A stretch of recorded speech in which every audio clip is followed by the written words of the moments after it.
एक रुपया किसी भी कीमत में इस हॉल के लिए भाड़ा नहीं होगा।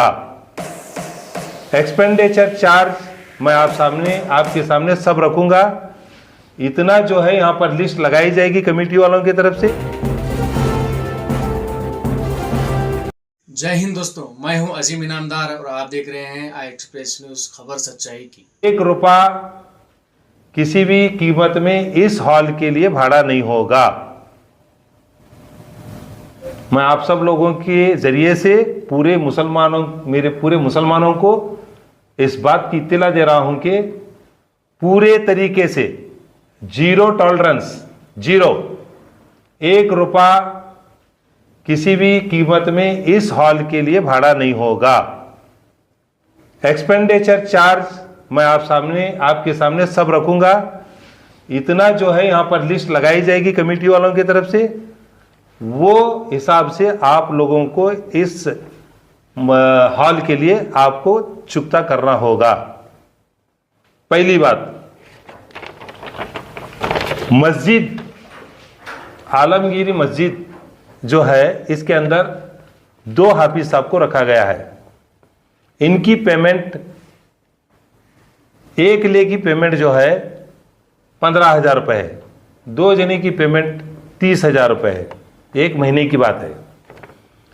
दूसरे हमारे बागी साहब हैं, इनकी पेमेंट भी 30,000 रुपये है 2 जने की। फिर उसके बाद जो है हॉल का एक्सपेंडिचर आप सब लोगों के सामने खुली किताब रखना चाह रहा हूं। मस्जिद को जो इनकम आ रही वो भी मैं आपके सामने कर दूं। तो हमारे मस्जिद, ये जो मस्जिद है आलमगीर मस्जिद, इस मस्जिद के अंदर 10 जो दुकान हैं, जो शॉप्स हैं, अब ऑलरेडी जो 10 शॉप हैं उसे 4,000 रुपये भाड़ा लिया जा रहा है। 7 जो दुकान हैं उसे 2,000 भाड़ा लिया जा रहा है।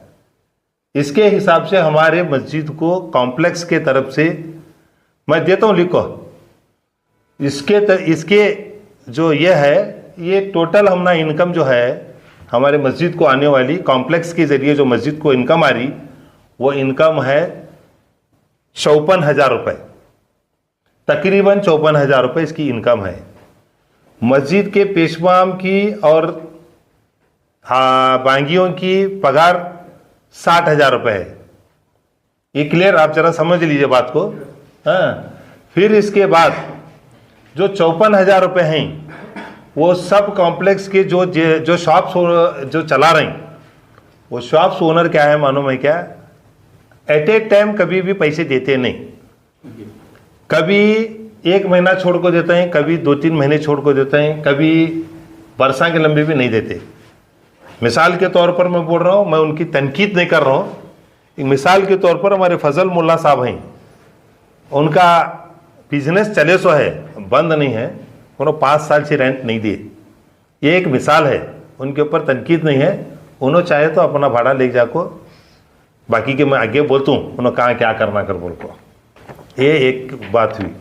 अगर आपके घर में किसी भी तरह का फंक्शन हो, मेहंदी, हल्दी, निकाह, बर्थडे, किसी भी तरह का अगर आपके घर में फंक्शन हो, अगर आपके फंक्शन के लिए स्टेज डेकोरेशन रेडी करके देना है या फिर किसी भी तरह का